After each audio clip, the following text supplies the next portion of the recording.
সংসারের কোন দায়িত্বটা তুমি পালন করো? ফ্ল্যাটের লোন থেকে শুরু করে মেয়ের স্কুলের বেতন, বুয়ার বেতন সবকিছু আমার একার দিতে হয়। সবকিছু তুমি দিলে, প্রতি মাসে যে একটা বড় অ্যামাউন্ট আমি দেই, সেটা কোথায় যায়? শুধু টাকা দিলেই রেসপন্সিবিলিটি পালন করা হয়ে যায় না সিয়াম।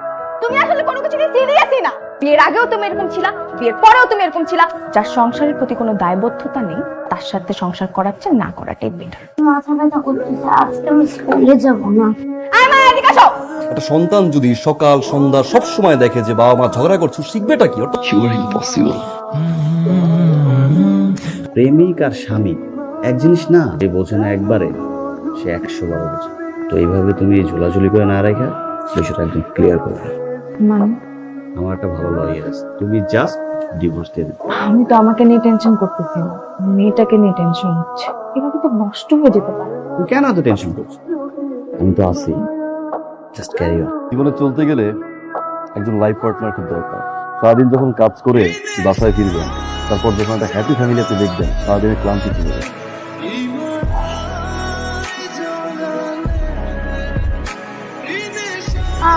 তুমি কখন আসবা? এই তো মা, চলে আসবো, কাজ শেষ হলেই চলে আসবো। আম্মু, আমার একটু মিটিং আছে, আমি তোমাকে পরে ফোন দিই। হ্যাঁ মা, তুমি কবে আসবে? আমি তোমাকে অনেক মিস করছি। আই মিস ইউ মোর মা।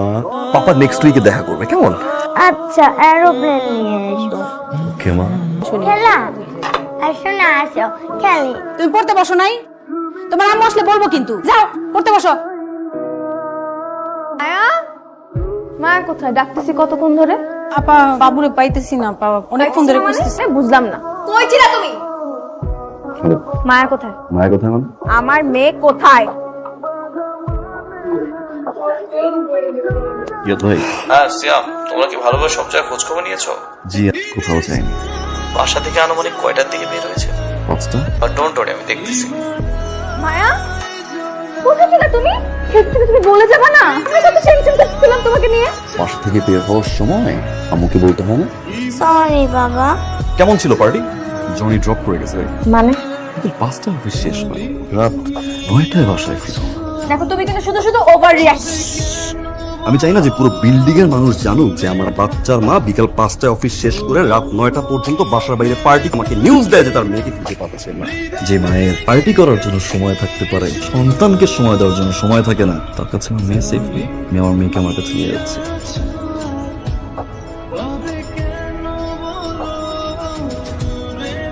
এত বড় সাহস, বাসা থেকে মেয়ে নিয়ে গেছে। আমি তোমাকে এতবার বুঝায় বললাম যে চলো লয়ারের কাছে যাই, তুমি তখন শুনলাম না। এখন বসে বসে কান্না করলে কিছু হবে? আজকে অফিসের পরে আমরা লয়ারের কাছে যাব। তোমার মেয়ে তোমার বাসায় থাকবে সারা জীবনেও। আমি আমার মেয়েকে এসব কেস কামারির মধ্যে জড়াতে চাচ্ছি না। স্যার কিন্তু ঠিকই বলছেন, আর যা করার আপনাকে আইনের মাধ্যমেই করতে হবে। তার বিরুদ্ধে আগামীকালকে আমরা মামলা একটা ফাইল করছি। তোমাকে কে বলছে লয়ারের কাছে এগুলা বলতে? শুধু শুধু একটা মানুষকে এরকম খারাপ বানানোর তো কোনো মানে আমি দেখি না। আমি এগুলো কেন বলছি? আমার জন্য বলছি না তোমার জন্য বলছি? এত ইমোশন দেখাচ্ছ কেন? এত ইমোশন দেখা দেখা তো আজকে এই পর্যন্ত আসছো। যেটা বলি সেটা শোনো প্লিজ। চুপ করো, সিয়াম ফোন দিচ্ছে। আম্মু, আমি মায়া। ও মা, তুমি? তোমাকে অনেক মিস করছি। আমিও তোমাকে খুব মিস করতেছি মা। তোমাকে যদি কোনো আঙ্কেল বা কেউ ফোন করে, তুমি শুধু কিছু জিজ্ঞেস করলেই হ্যাঁ বলবা। ওকে ওকে, বাই। আম্মু, আমার কথা। আম্মু,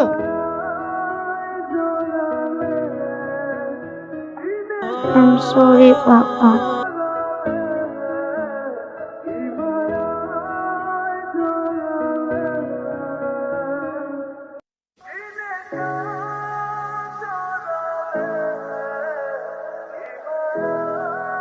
সিয়াম চৌধুরী, আদালতের নির্দেশ, আপনার মেয়েকে তার মায়ের জিম্মায় দিতে হবে।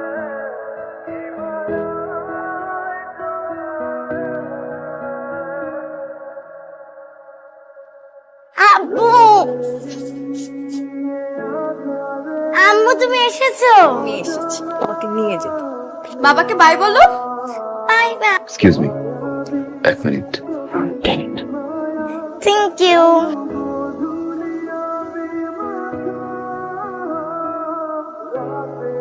ম্যাডাম, আপনার জন্য একটা দুঃসংবাদ আছে। কি দুঃসংবাদ? আপনার হাজবেন্ড অলরেডি একটা পারিবারিক আদালতে মামলা করেছে। আমার নামে কেস করছে না? আমিও এটা শেষ দেখে ছাড়বো। আপনি শুধু বলেন আমাকে কি কি করতে হবে। যে কোনো মূল্যে আমি আমার মেয়েকে আমার কাছে চাই। Okay madam.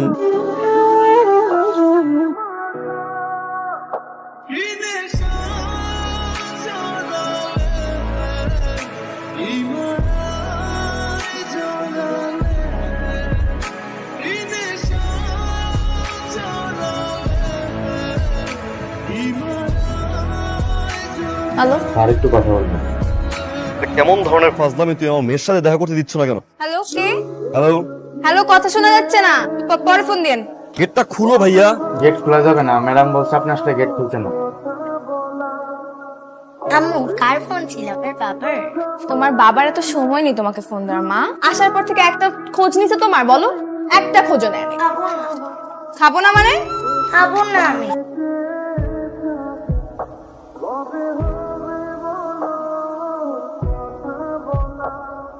এই মামলার বাদী জনাব সিয়াম চৌধুরী একজন নেশাগ্রস্ত অবস্থায় তার বাসায় এসে তার স্ত্রীকে প্রতিনিয়ত মারধর করেন। বিজ্ঞ আদালতের নিকট আমার আকুল আবেদন, অবশ্য শিশুটিকে না দিয়ে আমার প্রতিপক্ষ এতক্ষণ আমার মক্কেলের নামে যে অভিযোগগুলো করেছেন মিথ্যা এবং বানোয়াট, এবং যার কোনো রকম কোনো ভিত্তি নেই। সারাদিন বাইরে থাকেন, পার্টি করেন এবং মাঝে মধ্যেই তিনি বাসায় ফেরত আসেন না। আমি সেই বাচ্চাটির কথা শুনতে চাই, সে কার কাছে পড়ে।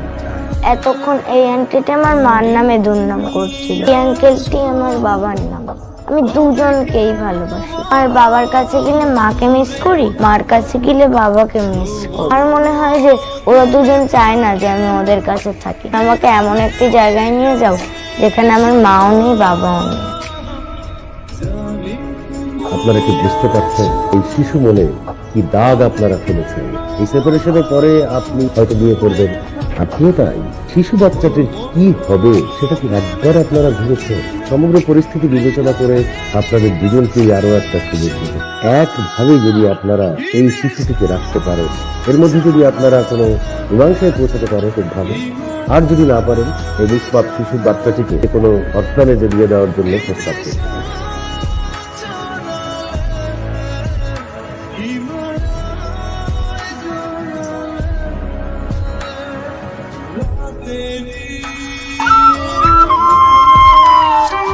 আর কিছু? তুমি যেহেতু আমার সাথে থাকাটা পছন্দ করো, মায়া তোমার কাছেই থাকো। বাবার পরিচয়টা তো দিতে পারবে। মায়ের দিকে খেয়াল রেখো, অনেক বেশি দুষ্টামি করে, ঠিক মতো খাবারটা খেতে চায় না। ছোট মানুষ তো বাইরের খাবার খেতে খুব বেশি পছন্দ করে। সরি। সরি কেন? যে যা বলেছে আমি সেগুলো শুনেছি, পারলে আমাকে মাফ করে দিও। আসি, ভালো থেকো। অল্প আমরা কিন্তু এখনো আমাদের কথাই ভাবছি। সন্তানের বড় হওয়ার জন্য বাবার আদর যেরকম দরকার, পাশাপাশি তার মায়ের ভালোবাসাটাও দরকার। মায়ের সুখের জন্য আমি সবকিছু করতে পারি, হয়তো নতুন একটা মাও এনে দিতে পারবো, কিন্তু মায়ের ভালোবাসা এনে দিতে পারবো। আমার অনেক চেঞ্জ হওয়া দরকার ছিল, আই আন্ডারস্ট্যান্ড। আমি একটি সুন্দর ফ্যামিলি চাই, আমি আমার মেয়েকে চাই, এটা সত্যি, কিন্তু আমি তার মাকেও চাই।